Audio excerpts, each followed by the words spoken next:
हमें एक गुरु की ज़रूरत है जो हमें एक राइट पाथ पे लेके जाए, लेकिन हम किसी को भी फॉलो करने लग जाते हैं। तो किस चीज़ को फॉलो करना चाहिए?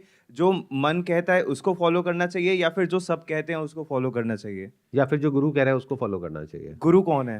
राइट, कि गुरु कौन है, यस, या हु इज वो द जो गुरु? गुरु खुद को बोल रहा है या यस, जिसको लोग गुरु बोल रहे हैं, करेक्ट, वो एक्चुअल में गुरु है भी या नहीं है। करेक्ट। जैसे पहले के जमाने में अगर आपको स्पिरिचुअल पाथ पे चलना है तो आपको किसी गुरु के पास जाना होता था। ये बाहर से नहीं आया आपके अंदर, आपके खुद के अंदर से आया, क्योंकि आपको जरूरत थी उस पॉइंट पे किसी की गाइडेंस की, तब आपने सीख किया गाइडेंस को। आज क्या हो रहा है, इसका एग्जैक्ट अपोजिट हो रहा है। आपको चाहे जरूरत है या नहीं है, इतने गुरु हो गए हैं जो आपके पास आ रहे हैं, आप उनके पास नहीं जा रहे हो। ऐसे बहुत सारे गुरु हैं जिनकी एड्स चल रही है यूट्यूब के ऊपर और इंस्टाग्राम के ऊपर। एक स्पिरिचुअल गुरु जो कह रहा है कि डिजायर में कुछ नहीं पड़ा है, और वो अपनी एड चला रहा है। एड किस लिए? डिजायर है ताकि और लोग आए। अच्छा, उससे क्या होगा? और डोनेशन आएगी। उससे क्या होगा? और एड चलेगी। वो आपके ऊपर अपने जो थॉट्स हैं उसको इंपोज कर रहे हैं। चाहे आपको गाइडेंस की जरूरत है या नहीं है, चाहे आपकी वो एज है या नहीं है, किस तरह के इंसान से शादी करें, मैं बताता हूं। ये देखो, ये वीडियो है ना, और ये टॉपिक है। और मजे की बात क्या है कि आप लोग इतने घोचू हो कि आप इतना भी इंक्वायर नहीं करते हो कि वो इंसान जिस टॉपिक के बारे में बोल रहा है उससे रिलेटेड उसके पास में कोई एक्सपीरियंस है भी या नहीं है। मतलब शादी, which is an extremely complex topic, इससे कॉम्प्लिकेटेड कुछ नहीं हो सकता है पूरी दुनिया में। एक ही टाइम पे एक इंसान के साथ आप रहना भी चाहते हो और उसको छोड़ना भी चाहते हो, एक साथ दोनों चीजें हो रही होती हैं। अब ऐसे टाइम पे आपको जरूरत है एक ऐसे इंसान की जो उस फेज से निकला हो, वो आपको सही गाइड कर पाएगा, जिसके साथ में ये चीज हो चुकी हो, जिसने खुद इसको फेस किया हो। तो वो आकर के आपको बोल सकता है कि कोई बात नहीं, छोटे मोटे इश्यूज हैं, जाने दो, एक दो दिन के लिए थोड़ा सा स्पेस मेंटेन कर लो, सब ठीक हो जाएगा। उस टाइम पे आपको जरूरत है किसी ऐसे इंसान की जो एक्सपीरियंस्ड हो इन दिस पर्टिकुलर सिचुएशन। लेकिन हुआ क्या, आपकी लड़ाई हुई है अभी अभी अपने पति से या पत्नी से, अब यूट्यूब पे आपने ऐड देखी और वहां पे एग्जैक्टली वही है जो आप सोच रहे हो, क्योंकि ये जो सोशल मीडिया प्लेटफॉर्म्स हैं इनका एल्गोरिथम ऐसे ही काम करता है। इनको पता लग जाता है कि कब आप लाइफ के किस फेज से निकल रहे हो। आपको नहीं पता, इनको सब पता है कि अभी अभी आपकी अपने पति से या पत्नी से लड़ाई हुई है। अब आप कहोगे इनको कैसे पता? इसी को डेटा बोलते हैं, उसी से रिलेटेड कंटेंट आता है। उसी टाइम पे आपको वही वीडियोस एकदम से दिखने लग जाएंगी, वही कंटेंट दिखने लग जाएगा। अब आप उस शॉर्ट से गए उस गुरु के पास में, आप कहोगे यार बात तो सही है।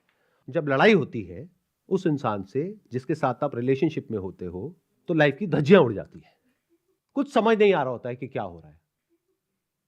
तो ये गुरु आपके पास में सपोर्ट बन करके आ जाता है, अरे इस सब में कुछ नहीं पड़ा है, यही आपके दिमाग में चल रहा है। और यही आकर के उस गुरु ने बोला, किस लिए करते हो शादी? अपनी हवस की आग को बुझाने के लिए। आपने कहा हाँ यही तो है, ये मुझे पहले नहीं पता थी बात, ये गुरुजी पहले क्यों नहीं मिले मुझे। अब आप सब छोड़ छाड़ करके उस गुरुजी के पास में जाकर के बैठ गए। अगले कुछ दिनों के अंदर अंदर आपका ऐसा ब्रेन वॉश हो गया है जो आपको खुद भी नहीं पता है। तो ये एक बहुत ही खतरनाक सिचुएशन है। आपको इतना अलर्ट रहना होगा आज के टाइम में जिसकी कोई हद नहीं है, नहीं तो आपकी लाइफ बहुत बढ़िया चल रही होगी और एकदम से ही लाइफ की धज्जियां उड़ जाएगी और आपको पता भी नहीं लगेगा हुआ क्या है। और मैं बता रहा हूं आपको वजह क्या है। एक ऐसा इंसान जिसको खुद कुछ नहीं पता है, वो आकर के आपको गाइड कर रहा है उस टॉपिक के बारे में। अब उसकी गाइडेंस कैसी होगी? इन बातों को अगर आप समझ गए तो बच जाओगे, नहीं तो they are coming after you through all means and with all might. क्यों? क्योंकि आज का जो एज ग्रुप है ना इस सेशन का, ये है 25 साल से 30 साल के बीच में। तो ये एज ग्रुप बिल्कुल परफेक्ट है उन लोगों के लिए, क्योंकि अभी आप लोगों की जेब में पैसा है। अब बेचारा एक स्टूडेंट है, उसकी जेब में पैसा ही नहीं है, तो वो क्या देगा इन लोगों को? आई वोंट बी सरप्राइज कि जब ये अपना एड कैंपेन चलाते हैं तो वहां से पीछे से डिफाइन करते हैं कि ये मेरी एड दिखनी चाहिए 25 साल से 40 साल के या 50 साल के लोगों को, क्योंकि पता है कि पैसा वही है। तो ये जो बात मैं कर रहा हूं, it is like need of the hour, specially topics related to relationship, marriage, इसके बारे में अगर कोई बात कर रहा है, it's a big red flag. There are people on YouTube that I am aware of, I am sure आपको भी पता होगा, शादी की एक ऐसी इमेज बना रहे हैं आप लोगों के माइंड में जो बिल्कुल अनरियल है, इम्प्रैक्टिकल है, जो कहीं एग्जिस्ट ही नहीं करती है, कि शादी ऐसे इंसान से करनी चाहिए जिसका ऐसा माइंडसेट हो जैसा आपका माइंडसेट है। अच्छा, ये आपका माइंडसेट कैसे बना? मैंने बनाया। पहले मैंने आपको अपनी एड दिखाई, फिर अपने यहां पे बुलाया, फिर आपका एक माइंडसेट बनाया, अब आपको कह रहा हूं ऐसी ही लड़की से शादी करो। अरे तो आप ही करवा दो। कभी भी अगर आपको एडवाइस चाहिए या कोई कंफ्यूजन है या लड़ाई झगड़ा हुआ है, चाहे शादी हो गई है चाहे नहीं हुई है, एडवाइस चाहिए शादी से रिलेटेड, तो हमेशा किसी ऐसे इंसान से बात करो जिसकी शादी हो गई हो। जिनकी शादी हो गई है सर वो तो परेशान ही रहते हैं जिंदगी से। सर आपकी क्या राय है सर इसमें? आपकी भी शादी हो गई सर, आपकी क्या राय है?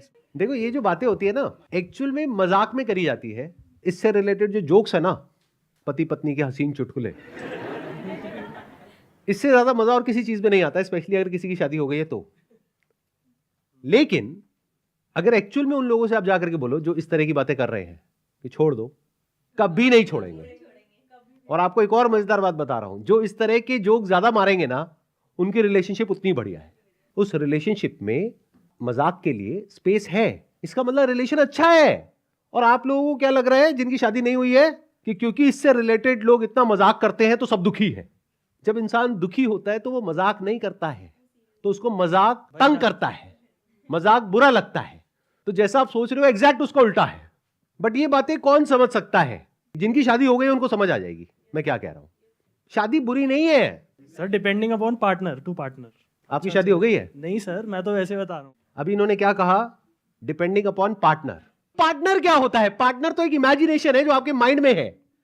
और मजे की बात क्या है कि ये इमेजिनेशन दो तरीके से बनती है। एक है जो बॉलीवुड बनाता है आपके माइंड में कि सब कुछ बहुत अच्छा है, हम साथ साथ हैं, घर में आ रहे हैं, सास बहू साथ में मिल करके लूडो खेल रही है। तो एक एक्सट्रीम आपके माइंड में इमेजिनेशन क्या है जो बॉलीवुड ने बनाई है या मूवीज ने बनाई है, रोमांस की, प्यार मोहब्बत की, शादी की, इसकी उसकी, जो पूरी तरह से गलत नहीं है, but that is short lived. वो कुछ टाइम तक रहता है, उसके बाद में उसका जो पूरा स्ट्रक्चर है, उसका जो पूरा नेचर है, वो चेंज हो जाता है। जो मूवीज में डिपिक्ट कर पाना बहुत मुश्किल होता है, क्योंकि मूवीज में सब कुछ या तो ब्लैक में होता है या व्हाइट में होता है। ग्रे में दिखाना बड़ा मुश्किल है। आई एम नॉट श्योर आप में से कितने समझ पा रहे हैं कितने नहीं, मैं क्या कह रहा हूं। मतलब यहाँ पे प्रॉब्लम क्या है, हम लोगों की प्रॉब्लम क्या है कि जैसी भी मूवीज हमने देखी है वहां पे ना बड़ा क्लियर एक फर्क होता है कि ये हीरो है, ये विलन है। हीरो है तो अच्छा है, विलन है तो बुरा है। जबकि एक्चुअल लाइफ में ऐसा नहीं होता है। एक्चुअल लाइफ में हर आदमी या हर औरत बीच में कहीं पर होता है, ग्रे एरिया में होता है। अच्छा भी होता है, बुरा भी होता है, हीरो भी होता है, विलन भी होता है, कभी अच्छा होता है, कभी बुरा होता है। तो एक्चुअल लाइफ कहां है? इन दोनों के बीच में है। शादी ना बहुत अच्छी है जैसे कि दिखा रहे हैं, ना बहुत बुरी है जैसा कि ये लोग दिखा रहे हैं जो दूसरे एक्सट्रीम में बैठे हैं, जो शादी के बारे में कुछ भी बकवास कर रहे हैं। और वो इस तरह की बातें कर रहे हैं जो अगर आपके माइंड में गई तो या तो आपकी शादी होगी ही नहीं, और अगर गलती से हो गई तो वो टिकेगी नहीं। क्योंकि वो क्या कर रहे हैं, आपके माइंड में शादी की एक ऐसी इमेजिनेशन बना रहे हैं जो एक्चुअल में कहीं एग्जिस्ट ही नहीं करती। वो इमेजिनेशन कहाँ है? उनके खुद के माइंड में है कि शादी और रिलेशनशिप, इस सब में कुछ नहीं पड़ा है जब तक कि आप ये नहीं कर लेते जो मैं कह रहा हूं, खुद को नहीं समझ लेते। What do you mean by that? खुद को नहीं जान लेते। उसके बाद किसी ऐसे को ढूंढो जिसके अंदर या तो ये डिजायर हो, जो खुद को जानना चाहती हो, या खुद को जान चुकी हो, उससे शादी करो। बिल्कुल बकवास। एक इमेजिनरी कहानी एक ऐसे इंसान की जिसको कुछ भी नहीं पता कि वो क्या बोल रहा है, और ऐसे इंसान को आप सुन रहे हो। इससे होगा क्या? आपकी पूरी लाइफ की धज्जियां उड़ जाएगी। तो अब आपको करना क्या चाहिए? बहुत अलर्ट होना पड़ेगा लाइफ में आज के टाइम में, क्योंकि अब वो टाइम गया कि आपको एक प्रॉब्लम है और आप सॉल्यूशन ढूंढने के लिए दुनिया में जा रहे हो। अब आपको चाहे प्रॉब्लम है या नहीं है, तो पहले एक आर्टिफिशियल प्रॉब्लम आपके लिए क्रिएट करेंगे आपके माइंड में, फिर आपको अपना सॉल्यूशन ऑफर करेंगे। और उस सॉल्यूशन को एक बार आपने एक्सेप्ट कर लिया तो उससे बड़ी कोई प्रॉब्लम ही नहीं है लाइफ में जिसका कोई सॉल्यूशन नहीं है। जैसे मेडिकल फील्ड में बोलते हैं कि वहम का कोई इलाज नहीं है, कोई दवाई नहीं है, किसी को वहम हो गया है कि मेरे को ये वाली बीमारी है, डॉक्टर कह रहा है नहीं है जी, मुझे तो है। सो करना क्या है कि कभी भी आज के टाइम में किसी एक इंसान को फॉलो मत करो। वो इंसान चाहे कोई भी हो, चाहे मैं हूं, चाहे कोई भी है। अपनी लाइफ की अलग अलग प्रॉब्लम्स को आइडेंटिफाई करो डिपेंडिंग अपॉन कि अभी आपकी लाइफ की क्या स्टेज है।